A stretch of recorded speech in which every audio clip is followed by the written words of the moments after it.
Yo, yo, yo, what's up? This is episode 6 of Pretty Damn Interesting. Um, I believe this one is called Birth of a Nation is Pretty Damn Interesting. So, as always, I'm Kenny. Lisa. And I am John. So yeah, I guess I'm starting off, huh? Oh, great. Um, so I think that there are a lot of different topics and a lot of different directions that we can go when it comes to discussing this topic. What is really, I guess, challenging about it is that there are so many different ways we can go. But I guess I want to start with this idea of confirmation bias. And a lot of times what we think happens is we have this evidence or we come across new information and it helps shape what we believe. But what I think happens more often is we already establish a stance or a belief almost in an automatic way.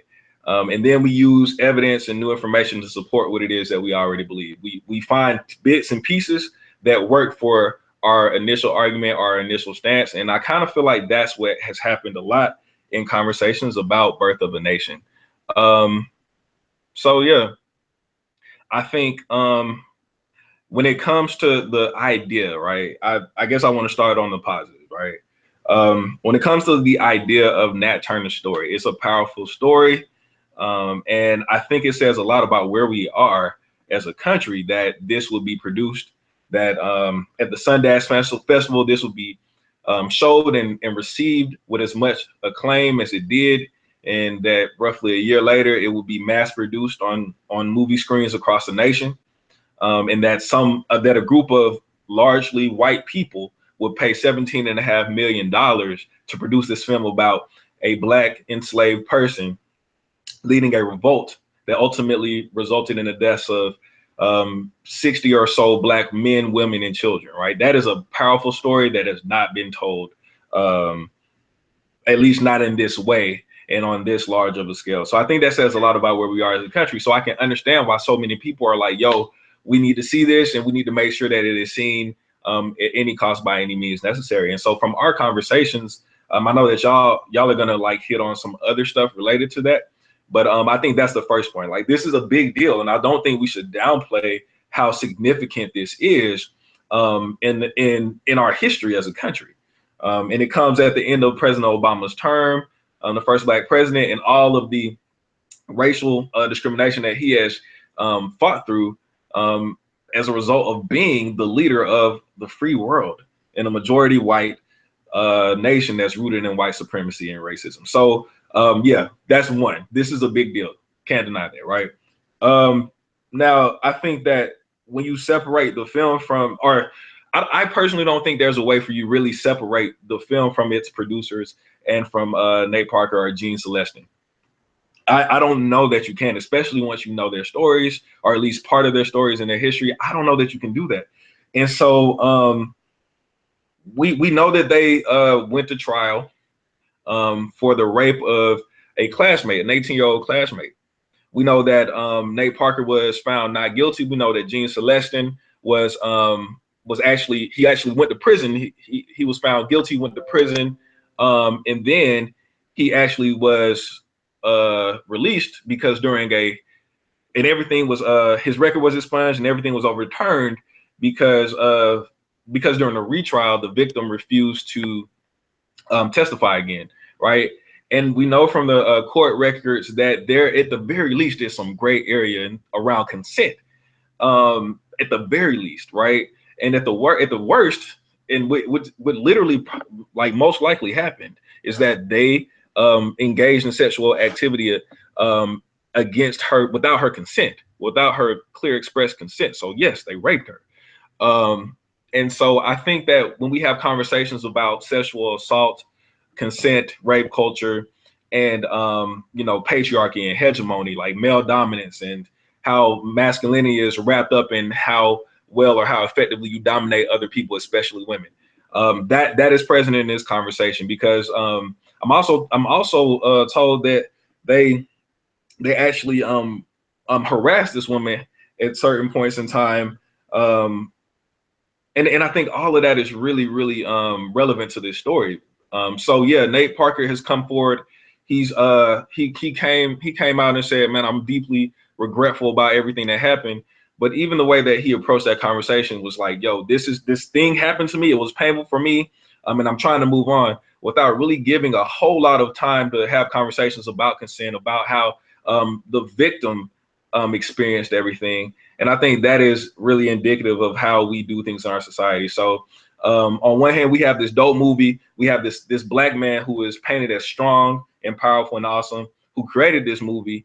And I think those two things are really important to us, to the point where we're willing to look past other stuff that we really need to be having some serious conversations about, like consent, like patriarchy, and even things about why is it that we have had so few wins in our history that we have to cling so tightly to this narrative, um, even at the expense of all of the other things that we need to be talking about that could advance all of our people, not just black men. So that's kind of where I guess my initial thoughts are. So either one of y'all, it's on you. And I guess we'll do 1 minute for responses, and then we'll move on. So.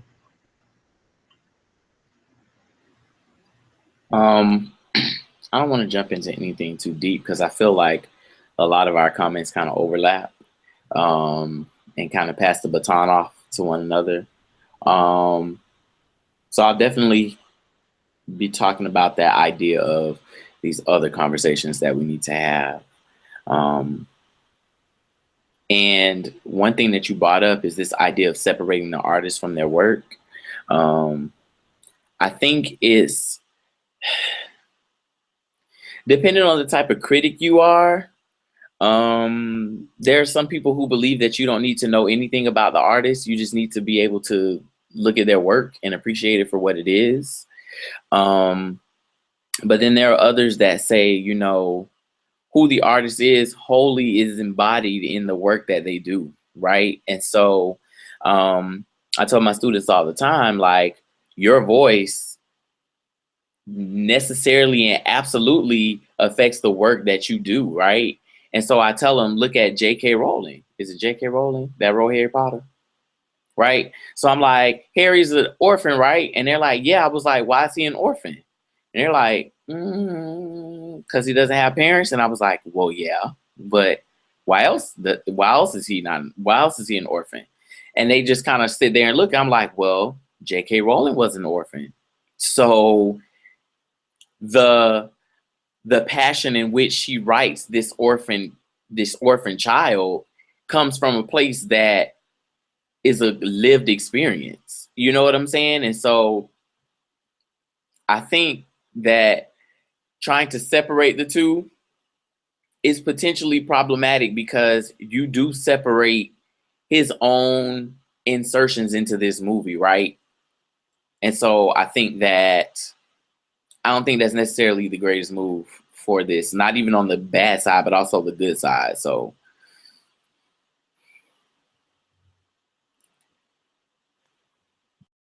One of the things that came to mind for me as I was listening to John was thinking about um, who is an appropriate victim, but also thinking about all of the men, women, boys, and girls who are raped, whose story we don't know.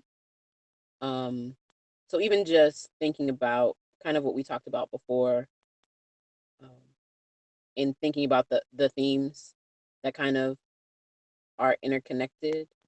And so even just thinking about sexual assault as a topic in the Black community as something that needs to be discussed, this is just something that we can add to what that is, right? The conversations around Bill Cosby, the conversations around R. Kelly, like this is like an additional person that we can add to the list with regard to that. So, I mean, I think it just has to make us think critically about what we're consuming and how we're consuming it.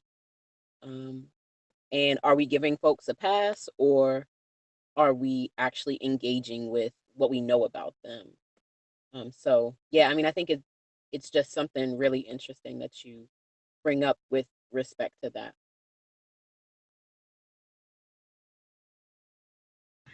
Man, do you want to go ahead and flow into your take on things, or would you, Kenny, you prefer to go?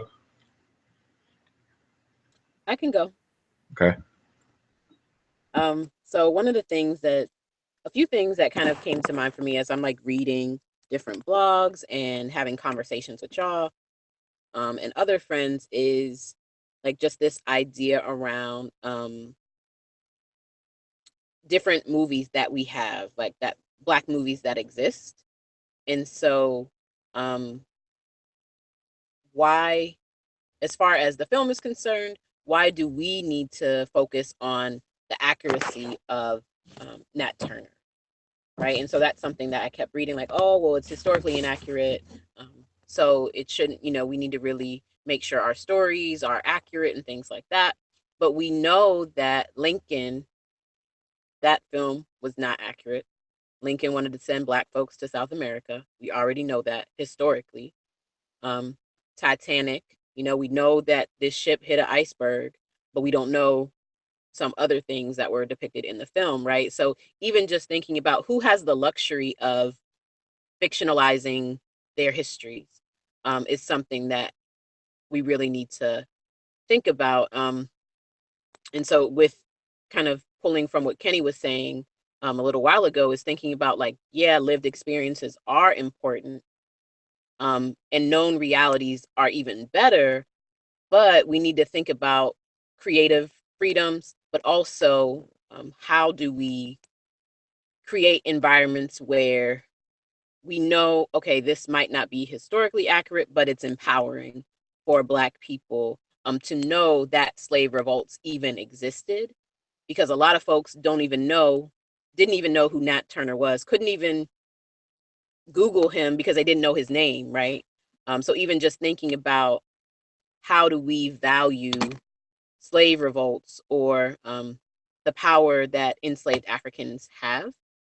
And I'm also thinking of Django, right? So the movie Django by Quentin Tarantino, and how Black folks loved Django, and it's completely fictional, right? And it was funded without a problem, right? So even just thinking about all of these different things, it's hard to see like what value do we have on film, um, based on the information kind of that we've learned about Parker himself as a filmmaker.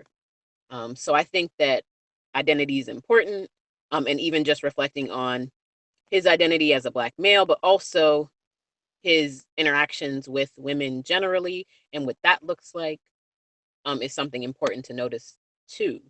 Um, so it's hard to, I think, to pick which one, right? We can't pick one or the other. We want real accounts um, by wholesome people, completely wholesome people.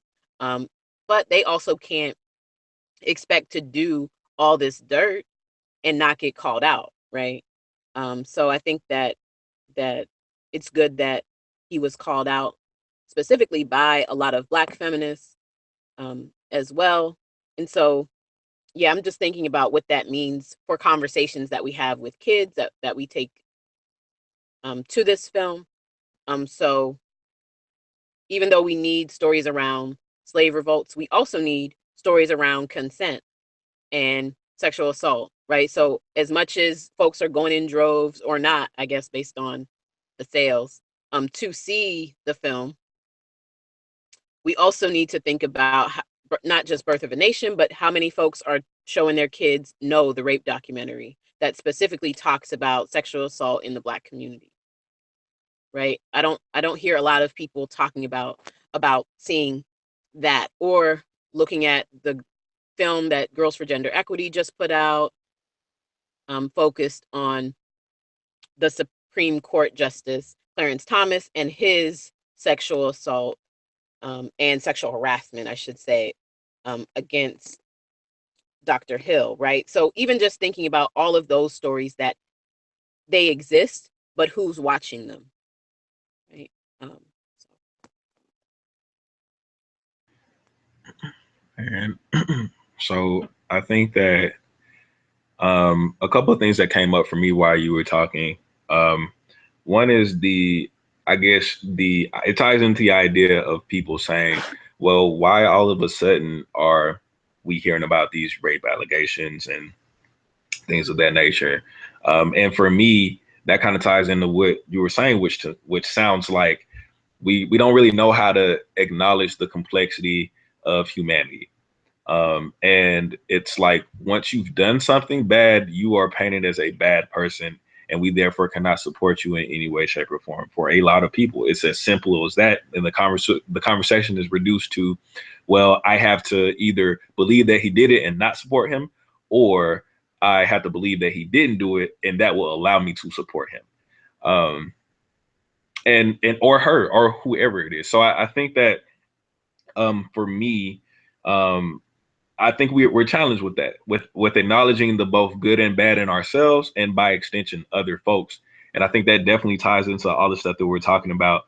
And I think it's easier for us to do that, or not even necessarily acknowledge the complexity, but overlook the bad, depending on how much privilege we have in the society. And I think you brought up some really great points about who is, I guess, given other opportunities for us to look past things, versus how difficult is it in Nate Parker's situation for him to get a film off the ground when a film like Django that Black people absolutely loved. I don't know how critical we were of Quentin Tarantino. Of course, he has a bigger body of work, and we know a lot more about him. But I wonder if he had been in a situation where, as far as I know, he hasn't. I wonder if he had sexually assaulted someone, will we be as up in arms about not seeing his movies as we are about Nate Parker? And I think history will tell us that probably not.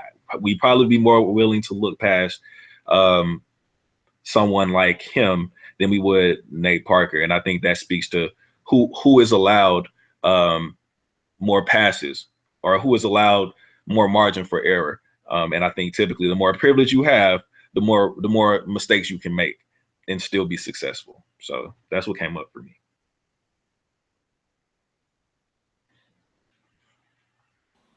So should I kind of just go ahead now, since it kind of leads into whatever?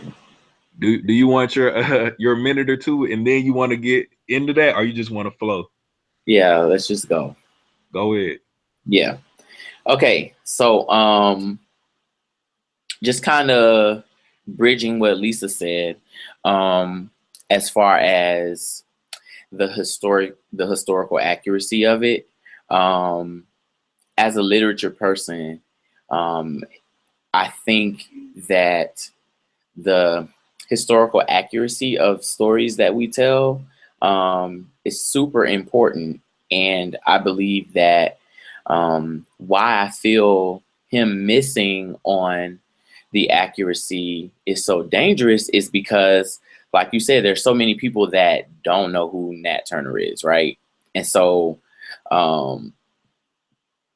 when you're given this narrative and it is historically inaccurate, and for the consumers who have no prior knowledge or no inkling to even go research for themselves, they internalize this information and take what is on film as fact, and in turn it's not fact, right? And so and there's a lot of that goes on, and a lot of the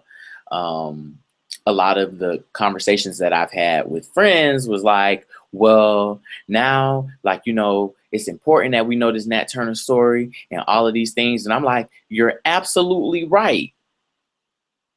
But you can also Google Nat Turner if you wanted to. And these are for people that know who Nat Turner is. Now you're thinking about Nat Turner. And there's some people like, I'm not going to sit here and say I'm a Nat Turner scholar, because I'm not. But I've read about Nat Turner, right? And so when the story came out, I was like, oh, shoot, like they made a movie about Nat Turner, like I'm amped. And I'm not discrediting the movie, saying that it's a bad movie. I think movies can be absolutely amazing and still do a disservice to the text that it was adapted from. Absolutely. Color Purple was completely blown when I because I saw the movie first, obviously, and all of my favorite passages and all of the favorite sayings and quotes that were in the movie ain't in the book. But the book is way better than the movie. And so, that's not to say that's fact. That's nonfiction because it's absolutely fictional, but it's still people would never read the book, so they would take it as this is what happened in The Color Purple, when in actuality, that's not what Alice Walker wrote, right? And so I think that when we bring up, like you brought up, like Lincoln and Titanic, I think that it's super important when we finally do get the chance to tell our stories that we, knowing that people consume things in the media, make sure that we kind of get our stories as close to factual as possible. Now, obviously, there's going to be filmic components that are, hyperbolized because it's film, and you have to make it into a whole movie. And so I'm not discrediting that. And like I said, I still want to see the movie because of the empowerment aspect of it. And I think it is a story, like Toni Morrison would say, this is not a story to pass on, right? I think it's important for all of us to see it, but I also understand why people won't, right? And so that leads me into how I feel like these are moments. And I wrote a paper, and I came up with this idea of how the Black community, we misread between the lines, right? And so we have all of these things that are happening, and we take them at face value instead of looking in between the lines as some type of moment to have conversations about these deeper, broader issues that are brought up, right? And so sexual assault obviously is one of them, right? But instead of talking about how it's not okay for any person to be a rapist or to ignore someone saying no, or to not understand what consent is, I think that we should be talking about how no, we don't want anybody to be a rapist. Black, white, Puerto Rican, Dominican, like we don't want anybody to be a rapist. It's not okay, right? And so I think people are getting caught up in the race dynamic, but instead we're dealing with a patriarchal dynamic, right? And I think John, you alluded to that earlier. We're dealing with a patriarchal dynamic. Like, white women have historically been marginalized because the people at the top of the food chain are ultimately here for white men. White women had to be written into the Constitution, just like Black people, just like the LGBTQ community, just like the disabled. Like, everybody had to be written in, right? Except white men. So at the bottom line, well, Nate was acquitted. It's because when women bring up ideas about rape or the fact that they were raped, it's more palatable to side with the man, whether it's a white woman or not. And now that means I'm done. Okay. And now, so we're like, oh, well, I think it's the white man taking them down. And Mark Anthony Neal calls this the strong Black man, how we will often kind of pass on these taboo discussions in order to kind of save the face of this Black man. Nate is an amazing actor. No doubt he's an amazing producer, but that does not mean that Nate could not be a rapist. And I think that we are deflecting from that because we don't want to talk about that hurt. But at the end of the day, Black people are not perfect. Black people do mess up. Black people are rapists. Black people are thieves. Black people, like this, it exists. And we don't want to tell people that it doesn't exist, right? Because then we point ourselves out to be something that we're not. And so I think we just need to kind of come to grips with some things and, have these broader conversations about all of these issues that don't just plague the Black community, they plague everyone. So, yeah.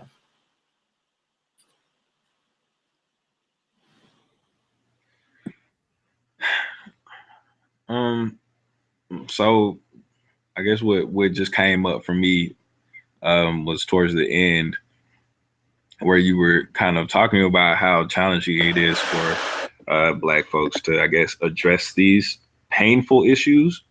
And I almost feel like there's a bit of stereotype there where we're afraid of confirming negative stereotypes about our group, so we have to defend folks who are in our group because we know how folks automatically group us all in. We're seen as a collective monolith of people, and so we run the risk of coming across or experiencing a microaggression in response to something that Nate Parker did. And so my humanity or my character is tied up in him and his past actions. Right. And maybe I'm afraid of that. Maybe I'm afraid of being perceived based on his merits and his character. So maybe that's some of it. Maybe that's some of it. Um, but yeah, I think it's really challenging to have this conversation, and I totally just echo what you said, especially the pieces about historical inaccuracy and how, and maybe there's a bit of confirmation bias there too. Maybe Uh-huh. I'm someone who feels strongly about the bad things that he did to the extent that I don't want to watch his movie. I don't want to support him. So I'm now using that argument like, oh, it's not historically accurate as a reason Right. to not see his movie when really I just don't like him as a person. So maybe there's some of Right. that too. Um, Absolutely.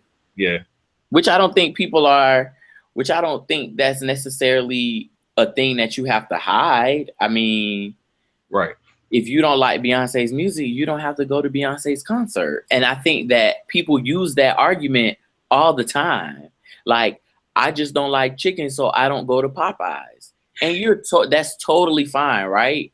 right. But kind of twisting that logic and saying that it's really one other thing then, and like I said, I'm gonna go see the movie just because I'm interested in the story, obviously, and I'm interested in, you know, kind of how this might serve as like a rallying cry for the Black community to kind of not sit down and be good Negroes and allow things to kind of keep happening.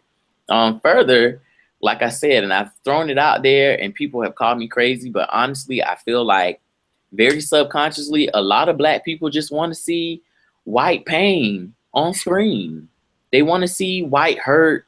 They want to see Black people rebel. And Nat Turner's story is one that shows us what we could be if we rise up.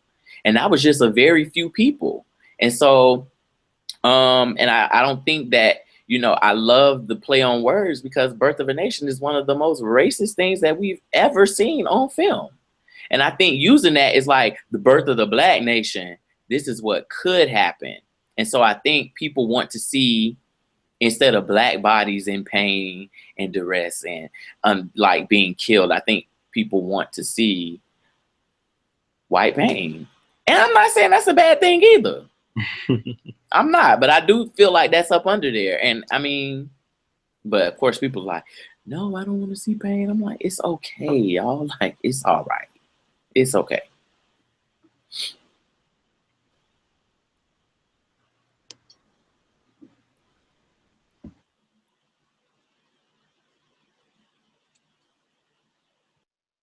So, I'm not sure if y'all can see me or not. I know my phone is acting up right now.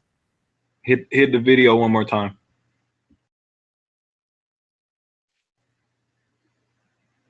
if you can. Yeah, you're good now. Okay.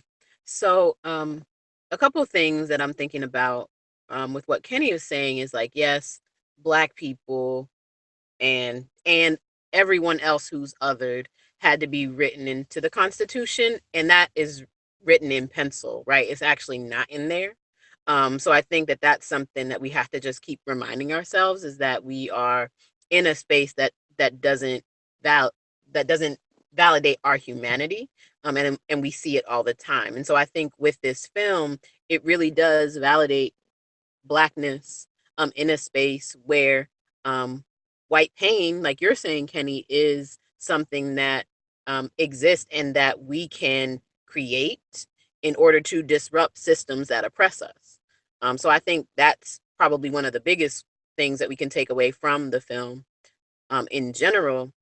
And I'm also just thinking about like other fictional accounts of the Black experience in the United States. So I'm thinking of Roots, right? I'm thinking of how that's portrayed. I'm thinking of, even when you mentioned The Color Purple, I was thinking about what Alice Walker said, and she said that is a great film, but it is not my book, right? So even just thinking about how we're represented in literature, and how this could be a jump off point for literacy, like you were saying, Kenny, before we got on air. But also just thinking about maybe what we could do is what are top 10 books that Black youth should read, right, this summer. That's something that we as a team can work on, as something outside of discussing these things, but actually just kind of incorporating and applying what we're discussing to have further implications for empowerment, right? Because since we are all Black scholars, Black academics, all of that, we really need to think about like how our work and our discussions impact though our communities that we come from and the communities that look like us. So those are a couple of things that I was thinking. And then the last thing would be thinking about who produces different works. So we need to start investigating people who have done Black films, Black documentaries, anything, just to find out who is creating stories around our experience, and then what's their background. Because we can't just say, oh, well, it's for this one particular film, Birth of a Nation, and that's all we're going to focus on. Like, no, we have to do some digging and do some work to see, because everyone is not, just because you write about Black life doesn't mean you're for Black life, right? I mean, I don't understand why Quentin Tarantino had the N word so much in Django, right? Like, I don't think that that has ever been provided in any other film that I've seen, focusing on Black folks, right? So I just wanted to end with that and thinking about how can we empower our communities through literature, through books, through films that are relevant to us, and then relevant to um, not only just educating, but also providing different standpoints and perspectives. Yeah, I think that's really super, super, super important. And that's why I was kind of like about being careful about our treatment about our stories when we tell them, because we know like things can be stretched to the max, right? Like Alice Walker said, that's a great movie, but that's not my book. But who made the movie? Not nobody Black, right? You know what I'm saying? So I was telling John earlier, we were in class in my slave narratives class, and somebody presented on Dessa Rose, which is a neo-slave narrative, and how Dessa, about how this white guy and white woman adapted it into a stage like a musical or whatever. And some of the points that were brought up in class is, one, you kind of devalue the idea of the oral tradition in African culture, because now you've put it into this Western, the musical is a Western thing, right? And so a lot of things don't really translate between that oral tradition and this Western art form, right? And then it was stuff like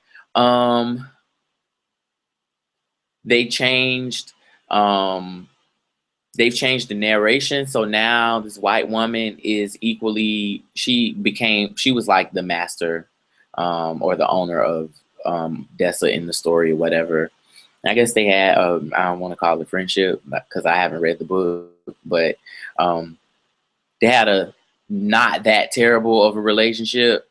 And now in the musical, like their voice is neck and neck. It's like the same thing now, and like she's on the cover. And then the biggest thing was there's a child born. The child, Dessa's son, was named Desmond because Des from Dessa, and Mond from the Black men who helped make sure he was born safely.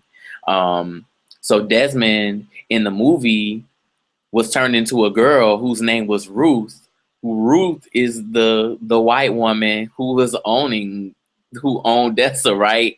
And so, but this movie is getting like, I mean, this musical was like off Broadway, and then it was in the West. It was in the West End, or I think the West End in London. So it's like not a bad. It does not have a bad reception, right? But the way that something that quick, that narrative was changed that quick when it switched hands. We have to make sure that we don't fumble the ball when we tell our own story. So yeah.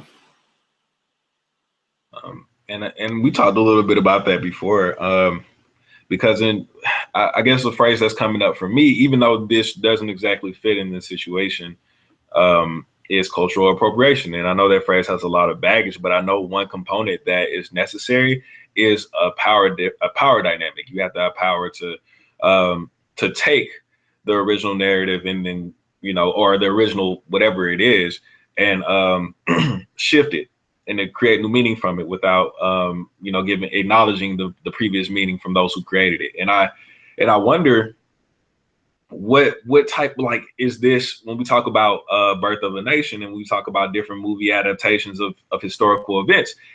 Is it misappropriation, or is there something? What is that phenomenon, and is it a thing, or is it just artistic expression? So I think there would be a really cool conversation there to just talk about, I guess, what type of responsibility, what type of artistic responsibility lies in those who are creating that. It's even if they are from the group who initially generated that story, or the place from which that piece of art emerged. I guess the second thing that I want to hit on is kind of the powerful symbolism that Nate Parker talks about in naming Birth of a Nation, the actual name. And I think that is powerful, and you all hit on that. But yeah, it was a pretty terrible movie. That was actually ranked one of the best movies of the 20th century. But yeah, as a result of that movie, I think I said this before, like, there was a peak. It helped support the growth of of the Ku Klux Klan, which, Stone Mountain, Georgia is right down the street from where I'm from. So I mean, like, in addition to that, it was a terrorist Christian extremist group, right? And so much of that was came as a result of Birth of a Nation, to the point where President, I think, Woodrow Wilson actually filmed it at the White House, right? So if this tells you how powerful white supremacy is structured in our society, like, they showed this original movie in the White House, right? And the president thought it was a great, amazing movie, right? So I think that renaming it and rebirthing our nation is a wonderful idea. I think that concept is powerful. And I think that even though Nate Parker did what he did, or allegedly did what he did, however you phrase it, that is still a powerful symbolic expression. I think that it shouldn't be lost on whatever bad things we think about Nate.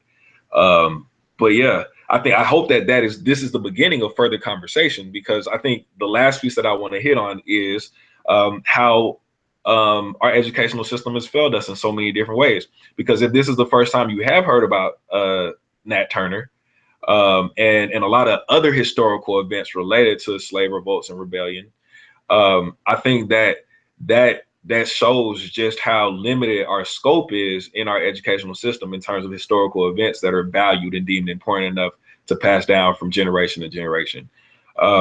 So yeah, this is just one particular person sharing his take on a historical event, right? And I look at history as more of a puzzle where, there are so many different perspectives, so many different ideas, so many different things that need to be explored in order for us to create the picture in the present, because we weren't there. So I think that there's value in this, regardless of what side of what side of the argument you stand on. And if you go see the movie or don't, like I'm gonna go see it. I haven't seen it yet, but whether or not you go see it, I think is important for you to think critically about how your decision impacts your ultimate goal and whatever your ultimate goal is. And I know for me, I think Black liberation and growth and development are really important. And I think there's a lot of power to use this as a tool to continue down that path. So I guess those are my final thoughts. So, man, appreciate y'all for tuning in. If y'all want to continue to engage with us, please do on our page, the PDI Crew on Facebook. We also have a YouTube channel, so comment on the videos. I mean, if you want to get at us, we are the PDI Crew at gmail.com. All right, so feel free to contact us. Let us know how you feel. Your feedback is very valued. And so appreciate y'all. Be great until the next time we tune in, and please stay tuned for updates. Peace.